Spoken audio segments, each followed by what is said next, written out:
Thank you very much, gentlemen. H2K starting it off right here with the victory against Albus Nox. And before we dive into the actual gameplay of it, let's look at champion select, because this is very different than some of the prioritizations we've seen previously in the quarterfinals from other teams. Well, I think it's very clear what H2K was trying to do, exploit the weakness that you mentioned beforehand in Smurf, unable to play a tank, put him away from the Poppy, and immediately first rotation to Jace. There was so many different options open, and they just say, actually, they take their time.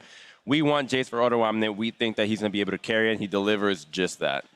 I really do think that Poppy ban was extremely intelligent, because I am a super big fan of the defensive playstyle Poppy. You know, use Corrupting Potion and you teleport super early on so that you can just wait out that lane, basically, and you don't get this giant Jace that's going to try and smash. Like, anytime you have a game where there's a double kill, jungler and top laner go down that early into the game. With a wave crashing. Exactly, with a wave crashing. Double buff. That is just the biggest early game lead to the early game team. Yeah, again, also looking at the draft, Kobe talked a lot about the Caitlyn being very important, remove it from Forgiven, and they obviously did in the first rotation, which I think was smart. I think the reason H2K didn't go for Syndra, which is something we normally would see as a first pick, is because Kira has played Jace against it in the past. So like, we don't want to pick Syndra and let them go Jace in the first rotation as a potential pick into it. We want the Jace ourselves for Odamna up in the top lane, so they had to first pick it and then give away some strong picks, honestly. I think ANX's composition was fine until I saw the Bard. One, we've seen a lot of teams prioritize Olaf very highly over the past few days, but I have to look at this Caitlyn first pick and wonder why Azira didn't come along with it, because the Bard has been underwhelming to me. And when we looked at that bot lane, we were saying a winning bot lane for ANX might be the key, right? Relieve that pressure from a Miracle in terms of the CS advantages that Forgiven can build, and it didn't seem to come together with the Bard pick. I mean, I'm not really sure why you would not take Desire, honestly. We've seen it work previously in the other sets. Or the Karma as well. Karma has an amazing synergy with the Olaf. Maybe they're not too comfortable on it. I really don't see a reason not to take it here in this matchup, and I think it was a pretty grave mistake. And I kind of see what they're doing. Make sure that you pick a strong bottom lane for ANX so that they can kind of mitigate that advantage. But if you had Desire, you would have been able to get a better lead. Yeah, exactly. And that's where I kind of think it goes against that point in a way. Because if you were picking purely for bot lane, you would go Zyra, you would go Nami, Karma, like one of those three picks. Bot is more the playmaker, but he's very 50-50. You're either really good and you carry the game, or you're almost useless, which was the case in this game here. And also with the Olaf, like we talked about Olaf a lot here. Yeah. I think you need to pick things that like help him, buff him up, give him movement speed like a Karma. Don't just pick Olaf on his own, because then he doesn't add that much value. Yeah, I mean, we can go into the picks, you know, and examine them pretty closely, but in the end, a lot of it came down to the plays, especially at the very beginning of the game. Right. And that big of a. I mean, and that's why I wanted to separate the picks and talk about the picks in isolation, because of course any team composition will look bad when you hand over 2 kills early and then the other team runs away with it. And so with that, let's take a look at Albus Nox, who came in trying to make something happen, but H2K managed to turn it all around and start the snowball. Let's get another look brought to you by Acer. And this in the top lane, we see Janko's face checking Stayhos, but honestly, once this happens, hello? Yeah, once this happens, this is just going to be a terrible flash from Smurf. Honestly, this was just not a good play, and Auto Omni with a quick reaction, and Jankos is going to just watch around while they lose this. The wave is going to crash. You're going to force out the teleport. You're going to get ahead with that double buff, and once that play happens, there's just no coming back. You actually don't have a window, and you're supposed to build defensive onto the Gnar afterwards, but he goes and builds DPS, which just makes no sense. I mean, I agree. Definitely. Maybe he was trying to catch up or something in terms of overall damage dealt, but that doesn't really mean anything in this game. Seeing a guy actually flash that wall aggressively, something I almost never see. And also against a guy who had flashed But still. he succeeded in doing it. He did flash the because wall. most people would just Definitely. fail that flash. It's true, and then he actually wouldn't have died. The problem is true. though, you have to take your small victories and realize that this is not, you know, the play that you want it to be. Even though you would love this to be the play where Olaf catches Lee Sin face checking in this, and my Gnar is right next to me, and we kill this guy for first blood. This is not that play, because the Gnar just isn't there, and they tried to force it, you know, taking that extra moment to try and walk down and then go for the flashes.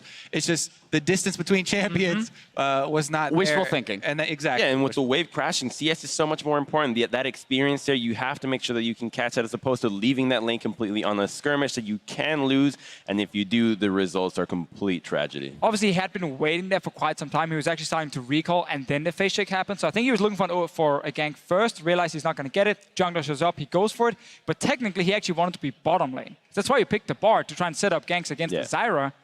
But he went top. It all went wrong, and then everything kind of snowballed. Right, and this is where we can look at those individual lane matchups and the way that H2K can really push an early game lead forward. Oduwamne individually 2,500 gold up at around 15 minutes here. That's breaking his previous record here at Worlds, being the largest deficit, or rather advantage at 15 of 1.8k against Mouse in an earlier game against EDG. And I really liked his play after the laning phase, being able to roam towards the mid lane, roam bottom, just basically moving around the map, using that mobility from the Jace to just generate pressure and constrict the other parts of the map. We saw them taking the bottom turret and the mid lane turret quite early and aggressively, which is a really good thing. And I think that H2K's macro this game was very crisp, particularly with the way that they push towards mid lane, then move to the side lanes and create pressure that way. And you see that the gold graph here is just a complete nice little curve. Yeah, and I think it's just so important also to highlight that every single member on this team is performing well enough to actually carry games right now. Oduwamne might get the great start together with Jankos,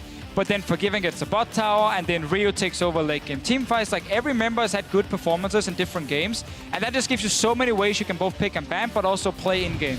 That being said, I think the thing that the casters talked about a little bit was skipping steps for H2K after they got this big lead. You can brush it off, but really the big difference between the Korean teams that are absolutely dominating is that they have discipline even in games where they get this far ahead.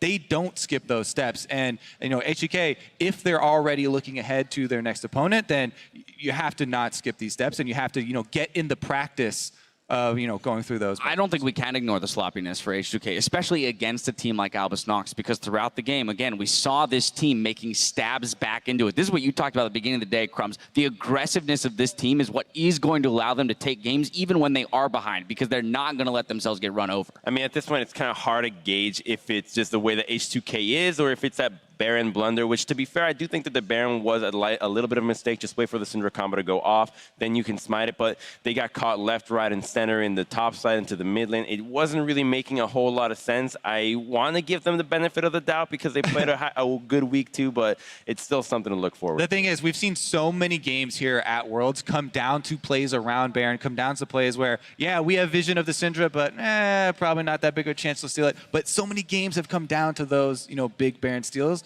that in a best of 5, those will add up, and that could mean the difference between, you know, getting far. We need to see an H2K team, though, who's not already thinking about Samsung in the next round, because there's more games to be played here. ANX is definitely not done. Again, I think that the pick and ban phase actually was good. If you remove that mistake up in top lane, we would have a completely different game. Could have been much closer as well. So definitely for H2K, focus on the game right now. Don't make the mistakes in the late game, obviously, and then get your victories. All right, well, H2K takes game 1, but Albus Nox not about to say die, so stick around because Worlds 2016 continues after the break.